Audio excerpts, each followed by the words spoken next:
দয়া করে আমার চ্যানেলটি সাবস্ক্রাইব করবেন যদি ভিডিওগুলো কথাগুলো আপনার উপকারে আসে। দেখুন, আমাদের বাংলাদেশে সবচেয়ে বড় একটি সমস্যা হচ্ছে সঙ্গিনীকে তৃপ্তি দিতে না পারা অথবা সঙ্গিনীকে খুশি করতে না পারা। আমি যদি এক কথায় বলি, বাংলাদেশের পুরুষদের সবচেয়ে বড় যৌনরোগ হচ্ছে বা সবচেয়ে বড় অক্ষমতা হচ্ছে স্ত্রীকে খুশি করতে না পারা। আর এই খুশি করতে না পারা থেকেই সকল ধরনের সমস্যার সৃষ্টি হয়। আমরা ডাক্তারের কাছে দৌড়াই, নিজেকে মনে করি অক্ষম, বিভিন্ন ডাক্তারের শরণাপন্ন হই, বিভিন্ন ধরনের আপনার বনাজিক ওষুধ খাই, বিভিন্ন ধরনের ট্যাবলেট আমরা সেবন করি যেগুলো আমাদের শরীরের জন্য ক্ষতিকর। এবং স্ত্রীকে এই যে তৃপ্তি দিতে না পারার কারণে আমাদের সংসারে অশান্তি শুরু হয়, বিভিন্ন ধরনের সমস্যায় আমরা জর্জরিত হই এবং সেটাকে আমরা অনেকেই মনে করি যে আমি যৌনগতভাবে অথবা শারীরিকভাবে দুর্বল। প্রথমত আমাদেরকে বুঝতে হবে যে মেয়েদের অর্গাজম বলতে মেয়েদের যে খুশি হওয়া, তৃপ্ত হওয়া বা সে যে উৎফুল্ল হওয়া, সে যে আসলে তৃপ্তি পায় কিভাবে, এটাকে অর্গাজম হিসেবে আমরা বলি। এই অর্গাজমটা মেয়েদের ক্ষেত্রে একটু বেশি সময় লাগে। এক কথায় মেয়েরা খুশি হতে, মেয়েরা তৃপ্ত হতে সহবাসের ক্ষেত্রে একটু সময় বেশি লাগে। কেন সময়গুলো বেশি লাগে সেই বিষয়টি যদি আমরা না জানি, তাহলে আমরা সারা জীবন যদি ডাক্তারের কাছে যাই, সারা জীবন যদি যৌন রোগের ওষুধ খাই এবং নিজেকে যদি অক্ষম মনে করি, শারীরিক মানসিকভাবে যদি ভেঙে পড়ি, তাহলে আসলে আমাদের একুলো যায় ওকুলো যায়। এজন্য আমরা জানতে হবে আগে আমাদের সঙ্গিনী অথবা স্ত্রীর মূল সমস্যাটি কোথায়, কিভাবে তাকে তৃপ্ত করা যায়। প্রথমে আসুন, মানসিক প্রস্তুতি দরকার। মেয়েদেরকে বা বিশেষ করে আপনি স্ত্রীকে তৃপ্ত করতে হলে আপনার মানসিক কিছু প্রস্তুতির প্রয়োজন। মেয়েরা শারীরিক চেয়ে মানসিকভাবে বেশি সংবেদনশীল থাকে। ভালোবাসা, বিশ্বাস ও নিরাপত্তা ছাড়া তারা পুরোপুরি উত্তেজিত হতে পারে না। খুবই গুরুত্বপূর্ণ একটা কথা। আপনি হয়তো ধরেন বাইরে থেকে আসলেন অথবা রাত্রে ঘুমানোর পরে আপনি ইন্টারকোর্সে চলে গেলেন, সহবাস শুরু করে দিলেন এবং সহবাসের কিছু ধাপ থাকে। আমি অনেকগুলো ভিডিওতে কথাগুলো বলেছি। সেই ধাপের মধ্যে ভালোবাসা জাগ্রত করা, আবেগ অনুভূতি জাগ্রত করা, স্পর্শ জাগ্রত করা, তাকে এক কথায় প্রিপেয়ার করা, প্রস্তুতি করা। তাকে প্রস্তুত না করে আপনি প্রস্তুত হয়ে যখন শুধু কাজ শুরু করে দিবেন, তখনই এই বিপত্তি, তখনই এই সমস্যা ঘটবে। স্ত্রী মনে করবে আপনি দুর্বল, আবার আপনি মনে করবেন যে স্ত্রীকে খুশি করতে পারছেন না, আপনি দুর্বল। তারপর দ্বিতীয় যে বিষয়টি হচ্ছে গিয়ে ফোরপ্লে প্রয়োজন। ফোরপ্লে হচ্ছে মেয়েদের অর্গাজম। ফোরপ্লে তাকে আদর করা, চুমু দেওয়া, স্পর্শ করা এবং কি সরাসরি যে আমরা যৌনতা শুরু করে দিই, প্রথম থেকে এসে আমরা ইন্টারকোর্সে ঢুকে যাই বা লিঙ্গটা প্রবেশ করিয়ে দিই, এই কথাগুলোর ক্ষেত্রে বলা হয়েছে যে ফোরপ্লে প্রয়োজন। আপনি তাকে বিভিন্নভাবে আগে উপযোগী করে তুলবেন, তাকে আগে উত্তেজিত করে তুলবেন, তাকে আগে এই কাজটি করার জন্য, সহবাসে সে তৃপ্তি পাওয়ার জন্য তাকে সেই সময়টুকু দিবেন। বিভিন্নভাবে আপনি তাকে উত্তেজিত করতে পারেন, আদর দিতে পারেন, চুমু দিতে পারেন, স্পর্শ করতে পারেন। তার যেই জায়গায় সেক্সুয়াল বিষয়গুলো বেশি কাজ করে সেটা আগে জেনে নেবেন, বুঝে নেবেন। সেই হিসেবে আপনি প্রথমে কাজগুলো করবেন, দেন আপনি ইন্টারকোর্সে যাবেন। দেখুন, সেক্সের জন্য, সহবাসের জন্য ইন্টারকোর্স লিঙ্গ প্রবেশ করানো হচ্ছে সবচেয়ে শেষ ধাপ। এই বিষয়টি আমরা অনেকেই বুঝি না, অনেকেই জানি না এবং অনেকে আমরা আসলে এই বিষয়গুলো নিয়ে আমরা আলোচনা করলেও কিন্তু আপনারা হয়তো এই বিষয়টি শুনেন না। আর না শুনে আপনি মনে করেন যে আপনি দুর্বল, স্ত্রী মনে করে যে আপনি অক্ষম।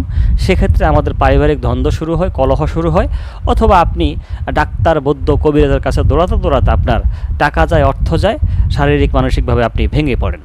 তৃতীয় যে বিষয়টি বলবো যে উত্তেজনার সময় লাগে। মেয়েদের ক্ষেত্রে কথাগুলো বলছি। মেয়েদের ক্লাইটোরিস অথবা যে যৌনি উত্তেজনা ধীরে ধীরে সাড়া দেয়। ছেলেরা দ্রুত উত্তেজিত হলেও মেয়েদের সময় লাগে বেশি। কথাটি বুঝুন। যেমন আমরা সাধারণত একেবারে ছেলেরা যারা রয়েছে, আমরা কিছু নেকেড ছবি দেখলেও আমাদের লিঙ্গ উত্থিত হয়ে যায় বা গরম হয়ে যায়, কিন্তু মেয়েদের ক্ষেত্রে এটা সহজে হয় না। খুবই ডিপ একটা বিষয়। প্রথমত হচ্ছে গিয়ে মেয়েদের যে যৌনাঙ্গ, মেয়েদের যে ক্লাইটোরিস থাকে, এটা কিন্তু ইন্টারনাল, ভেতরে থাকে, সামনে না। আমাদের লিঙ্গ যেরকম বাহ্যিক, কিন্তু ওদেরটা হচ্ছে গিয়ে ভেতরে। অতএব ওদের এই ভেতরের বিষয়টাকে জাগ্রত করা ছাড়া, উত্তেজিত করা ছাড়া আপনি যদি একেবারে এসেই যদি শুরু করে দেন, তাহলে কোনোভাবে আপনি ওনাকে তৃপ্তি দিতে পারবেন না এবং আপনিও ক্ষতিগ্রস্ত হবেন। মন মেজাজ ও আবেগের বিষয় থাকে, প্রভাব। স্ট্রেস, মন খারাপ বা মানসিক চাপ থাকলে মেয়েরা উত্তেজিত হতে পারে না, সুখের অনুভূতি আসতে সময় লাগে। আমি সবসময় একটা কথা বলি, সেক্সটা হচ্ছে পৃথিবীর সবচেয়ে সুখের একটা জিনিস, সেক্সটা হচ্ছে পৃথিবীর সবচেয়ে আনন্দের একটা জিনিস, সেক্সটা হচ্ছে পৃথিবীর সবচেয়ে সুখী মানুষদের জিনিস। আপনি মানে মানসিকলি ডিপ্রেশনে আছেন, দুশ্চিন্তার মধ্যে আছেন, সেটা আপনি হন অথবা তিনি হন, মানে আপনার সঙ্গিনী হোক, আপনি মানসিক দুশ্চিন্তা নিয়ে, মানে ডিপ্রেশন নিয়ে, হাজারো হাজারো চিন্তা নিয়ে, হাজারো সমস্যা নিয়ে আপনি কখনোই সেক্স ভালো করতে পারবেন না, মানে সেক্সটা উপভোগ করতে পারবেন না, আপনি সহবাসটা উপভোগ করতে পারবেন না।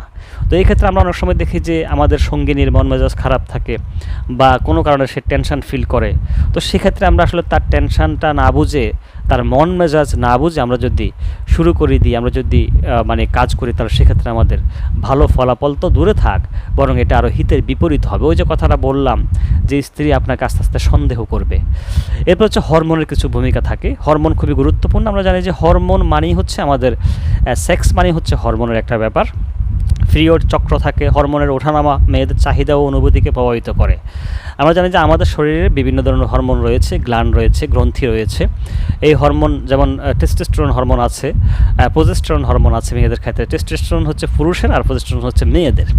তো মেয়েদের এই যে হরমোন বা পিরিয়ড যখন চক্রটা যখন শুরু হয়, সেক্ষেত্রে বা হরমোন ওঠানামার যে ব্যাপারটি থাকে, হরমোন বাড়ানো, হরমোন বেড়ে যাওয়া বা কমে যাওয়া, সেক্ষেত্রেও তাদের অনুভূতিটা খুব সহজে প্রভাবিত হয় না বা প্রকাশিত হয় না। এক কথায় এই যে কথাগুলো বললাম, তার সারমর্ম হচ্ছে বা মোদ্দা কথা হচ্ছে, আপনি যদি সঙ্গিনীকে প্রিপেয়ার্ড না করেন, প্রস্তুত না করেন সহবাসের জন্য, সেক্সের জন্য, সেক্ষেত্রে সে কখনোই খুশি হবে না, সে কখনোই তৃপ্তি পাবে না। আর তৃপ্তি না পেলে যে বিষয়গুলো ঘটে, সেটা বারবার বলছি, যে শারীরিক মানসিকলি যে বিষয়গুলো হয়, বা আপনাকে হয়তো অক্ষম মনে করে, আপনি নিজেকে হয়তো অক্ষম মনে করেন, যে সে হয়তো বললো যে প্রত্যেক দিন করো, লাভ কি, আমি শুয়ে থাকি, তুমি করে যাও, কিন্তু আমার তো কিছুই হয় না। এই যে বিষয়গুলো, এই কিছু না হওয়ার পেছনে যে কারণগুলো একটু আগে বললাম, সেই কারণগুলোকে আপনাকে খুঁজে নিতে হবে। আপনার স্ত্রীর সাথে আপনি কথা বলতে হবে, বুঝতে হবে, তার আবেগ বুঝতে হবে, তাকে এক কথা আপনি নিজের মধ্যে ধারণ করতে হবে, ওন করতে হবে, যে সেই কীরকম, কিসে তার তৃপ্তি পায়, কী করলে সে তার ভালো লাগে, কী করলে সে খুব দ্রুত উত্তেজিত হয়।